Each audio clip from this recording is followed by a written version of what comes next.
Hello everyone and welcome to the channel. I'm Emmanuel, I'm an airline pilot, and today we are going to have a look at the latest GSX update, which adds two new services to our simulation. And the new services are the water service and the waste service. You can find those in the GSX menu underneath the additional services button, and in here you have request lavatory service and request water service. Now today we're going to have a look at samples of how these services work, and I'm going to explain a little bit about when to use which of them and how they're used in the real world.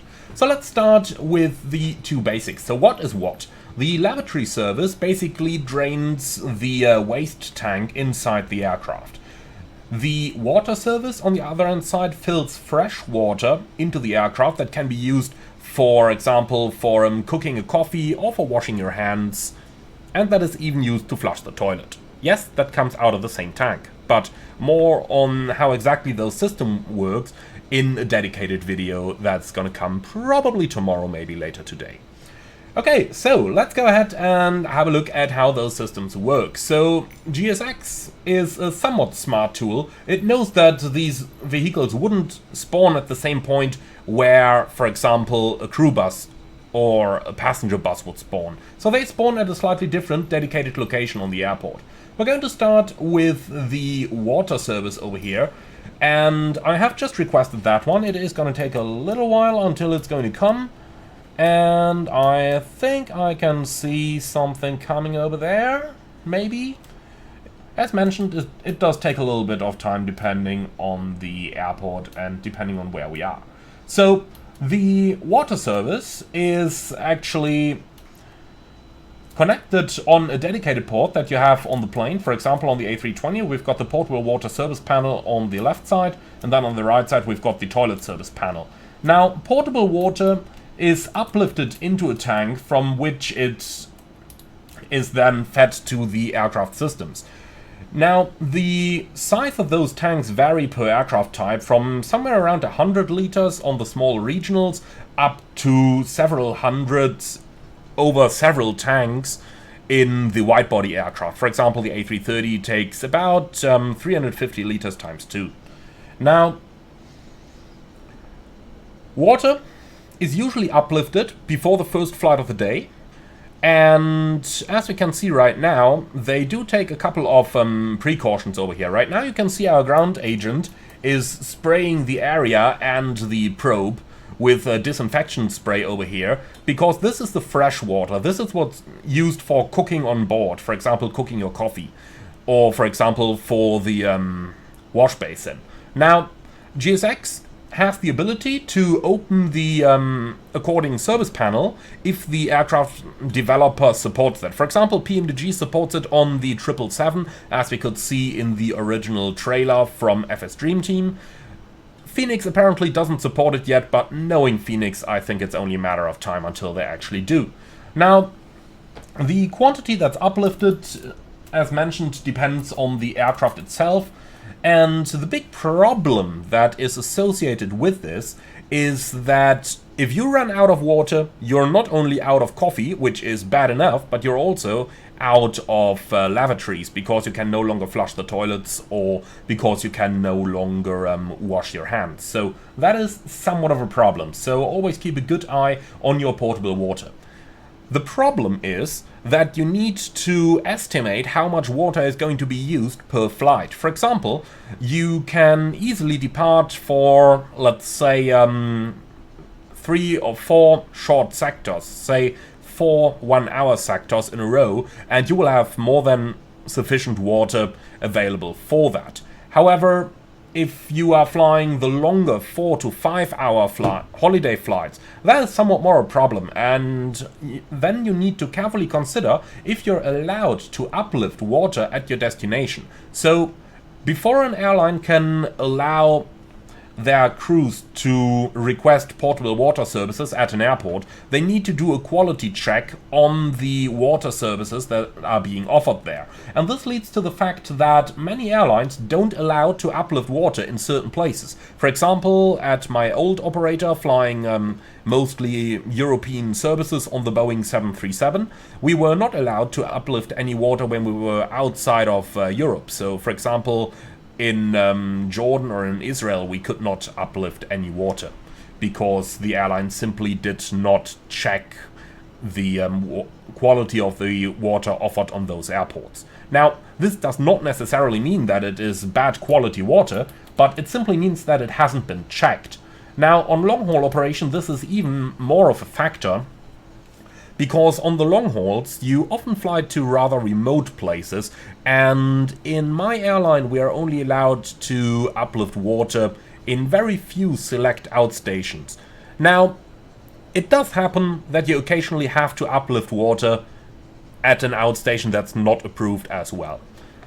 That happens, and if it does, then the airline will normally allow it, but when the aircraft comes back to home base, the water tanks will need to be disinfected. So the entire thing needs to be drained, then disinfectant fluids are going to be injected, need to be in there for 3 hours, and only thereafter they are going to be filled again. So that is a little bit of a maintenance issue there. It's a MEL item though, so you do have a couple days time in order to do that. So that's the portable water. Now let's go for the second service, which is the Labatory Service. We can request that over here as well, so we go to Additional Services, Request Lavatory Service. And the Lavatory Service is usually also located at the back of the aircraft. You can see the A320 as the portable water here on the left, and then the toilet service on the right.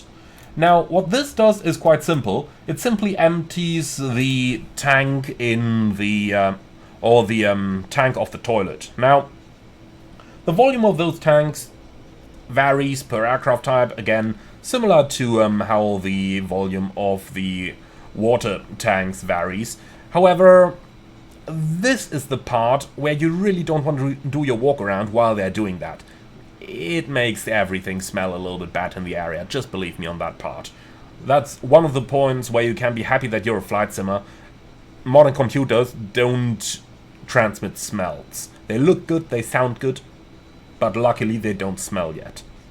Alright, so the water needs, or the waste needs to be drained usually twice a day, depending on the aircraft type in questions. Like normally on the long-haul operation, we just drain it at the home base, and that is sufficient. Sometimes we have to do it at an outstation as well. Luckily, there are no restrictions like there are with the water services, because, well, draining something isn't that much of a problem usually.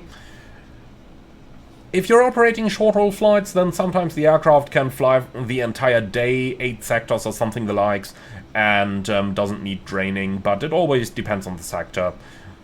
Now, what exactly is drained over here? So, the only fluids that are being drained are those that actually leave the airplane through the toilet, not those that leave the airplane through the wash basin. Those are normally emitted differently, but that's going to be for the dedicated video on how the water waste system works on the A320. So, these services, therefore, not usually necessary. When aircraft come in overnight and have a night stop, the lavatory service would normally be called after the flight so that the tanks are getting drained. Now, what do the two services mean for your flight simulator operations then? Well, normally when the crew comes on board in the morning, the services are not going to be necessary. Normally the water tank would have been filled overnight, but then again you can just do it on your first flight of the day and then do it maybe every 6 flight hours or something the like, depending on your estimated amount of sectors. Now, with both of those, it is important that you use them proactively. Once either tank is either empty or full respectively, don't confuse the two, then you've got a problem. So, do use good judgment depending on where are you flying. Would it be probable that your airline is going to allow those services there, especially for the water uplift? For example, flying a European airline over here, I would not do a water uplift anywhere in Africa or in the Middle East. Flying You know, an American airline, probably just do it in North America, probably just in the United States. You get where I'm going with this. So, that's the 2 new services that have been added to GSX over here. I do hope you found this one interesting. Let me know in the comments below, and stay tuned for my dedicated A320 water waste system video, where I'm going to go into a couple more details of how these things interact with aircraft and how those aircraft systems work. Thank you very much for watching. I sure hope that you found this one interesting. Leave your feedback in the comments below, and let me know what you think about the fact that GSX has added those. Now, finally, I do have to say one line over here that my friends over in the Discord channel asked me to say. So, this one is for you, Jettison. What a fitting username. Hi, I'm Emmanuel, I'm an airline pilot, and today we are checking out the updated GSX. Let's take a look inside the shit truck and see what we'll find. Alright, greetings to you, Jettison. I hope you liked it.